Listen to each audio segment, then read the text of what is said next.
Hey, to the whole world. It's Luandile here, the leader and the instructor of my live programming school. And right now, I'm about to dive into elementary programming, right? And these are the exercises I'll go through, okay? Again, the idea behind my approach to teaching programming is I'll go through different exercises and each one will be solved in at least one way, meaning there are some that would have 3 solutions, some that would have only 2, and some with only 1 solution. Okay, now what's the ultimate goal here? The ultimate goal, you guys, is, you see, when I was an absolute beginner in programming, oh, by the way, I went to University of KwaZulu-Natal. It's a university in South Africa. Back then I wish I could find someone who could teach me programming by the same way as I was learning calculus. You see, I got an interesting, a very fascinating tutorial on YouTube in calculus, right? And I excelled, you guys, because of the guy I was watching, right? Basically, the guy was going through different exercises. That's what he did, as opposed to telling me what does integration by part mean, how does it work. The guy would literally go through different exercises. Along the way, as he does that, I realized that, you know what, this is the best way of learning things like math, programming. You see, whenever there's principle, it's better you go by watching someone doing whatever it is that is required to be done. Okay, anyways, enough talk, you guys. Okay, now the reason why I started this websites, right, or channel or whatever, depending on where are you watching this video, is because after I've learned programming, I became a fond of it, right? I really enjoy, ever since I've mastered it, I really enjoyed programming, you guys. And no wonder I'm teaching different languages. Okay, and in case you're curious, if I'm that into programming, why don't I do my own thing? So far, I've got 2 interesting projects that I'm working on, right?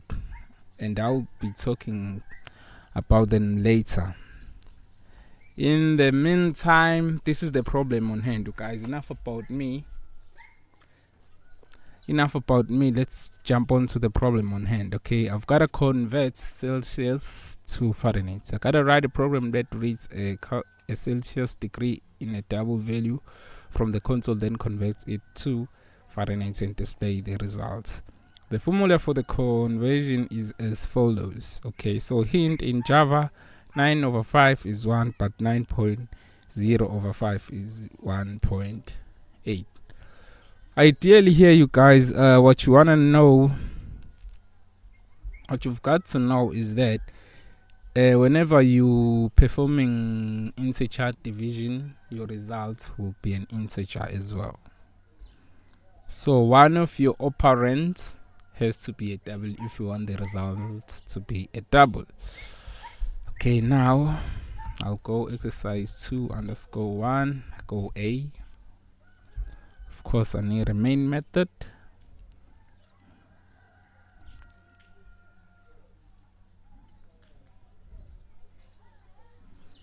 Really? Would you take that long seriously?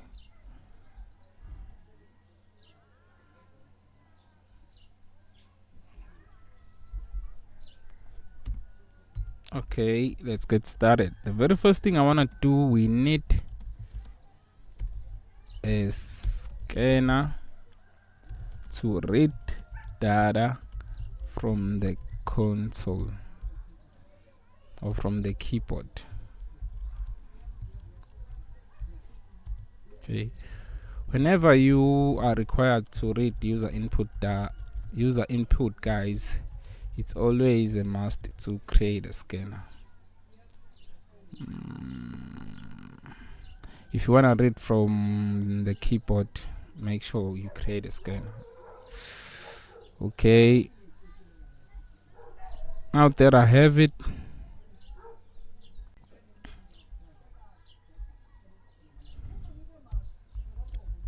This part here, you guys, is not required, but it's a good practice. Close the scanner once when done using it. So I'll simply go scan.close. Okay, now what? The next thing for me to do will be we need to keep the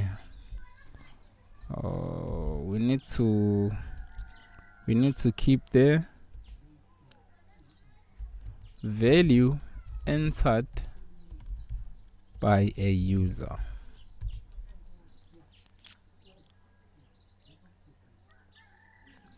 Okay, well, in order to do that,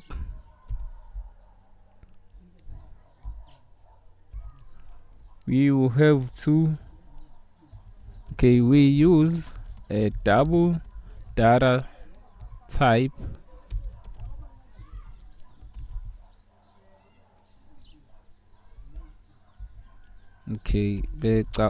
because the user will enter a number with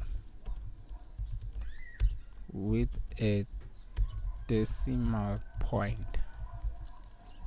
Okay, enough of comments. Now you can simply go temp in cell, which is a variable that will store our temperature in degrees Celsius. Okay, again, you guys, the idea is at first I'll be giving you out a solution which I consider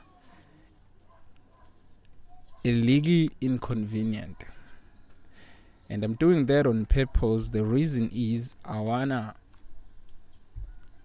afterwards I wanna give you another one which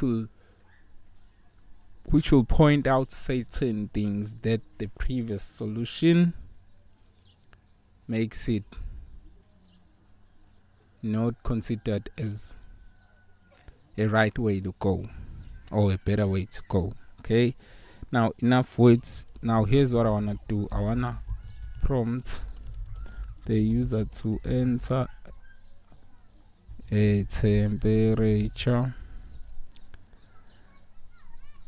in Celsius. In order to get rid of that, I will have to put a capital letter C.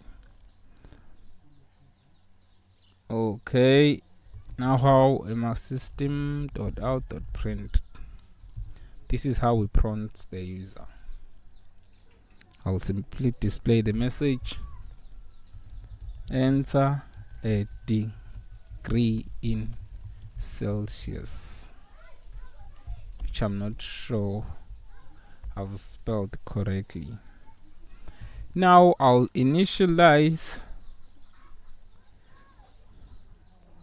You know what, you guys, let me write comments because I don't want to make any assumptions here, you guys, that you already know some of the stuff. So we use next double, which is a method because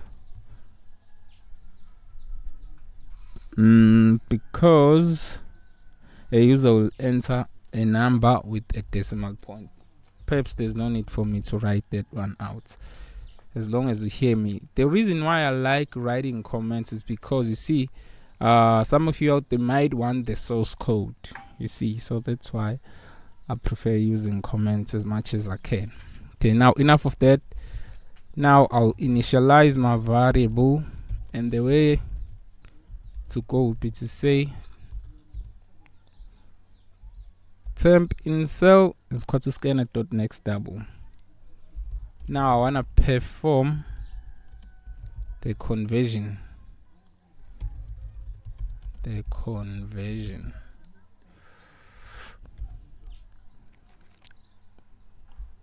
Okay, and store the results in a variable for later use. Of course, I don't have to write that down.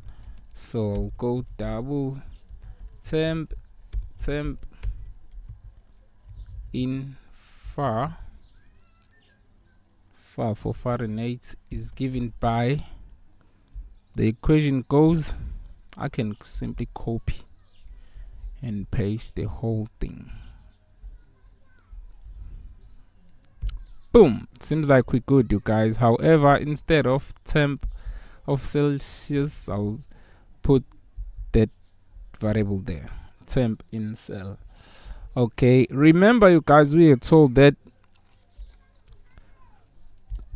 the results of that would be 1. So in order to get the right value, we need to make either 5 or 9 a number with a decimal point. Okay, now the next thing for me to do will be to display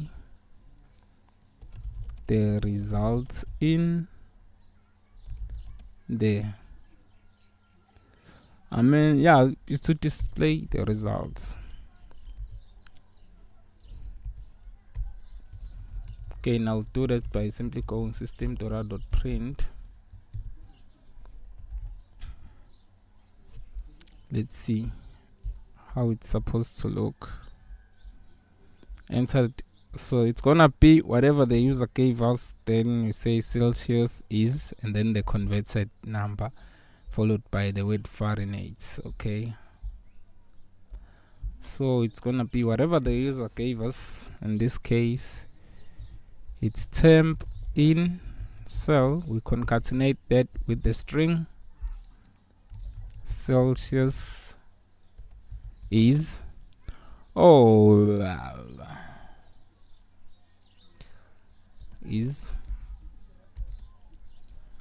give a little space.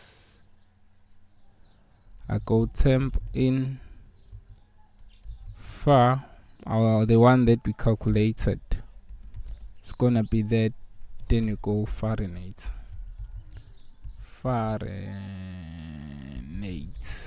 Hope I got that right, and if I didn't, doesn't matter. This is no English class, it's programming, which is something that I'm a huge fond of. Okay, what else? Is there anything that is possibly missing? I don't think so. Okay, so it is time for me to simply hit the run button and see what we get. I wanna input 43, precisely 43.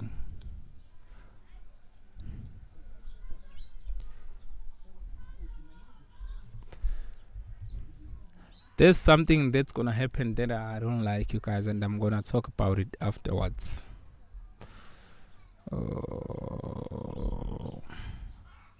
Fortunately, it did not happen. You know what? We're getting precisely what we expected. Now 109.4. How about putting something like, let's put a number with a comma, say, let me test. They only gave us a single sample run. How about I enter something like 0.35? If the reason why we have that error, you guys, is because I used the dot as opposed to a comma. What I'm supposed to use is a comma. 1.2.535. Okay, boom. This is what I wanted to talk about, you guys. You see, you've got a bunch of numbers after a decimal point. Question is, what is it we could do in order to get rid of those in order maybe to say round off this number to say maybe 2 decimal places, and I'm gonna give you an answer to that in the next solution. In the meantime, cheers you guys, I'm gone.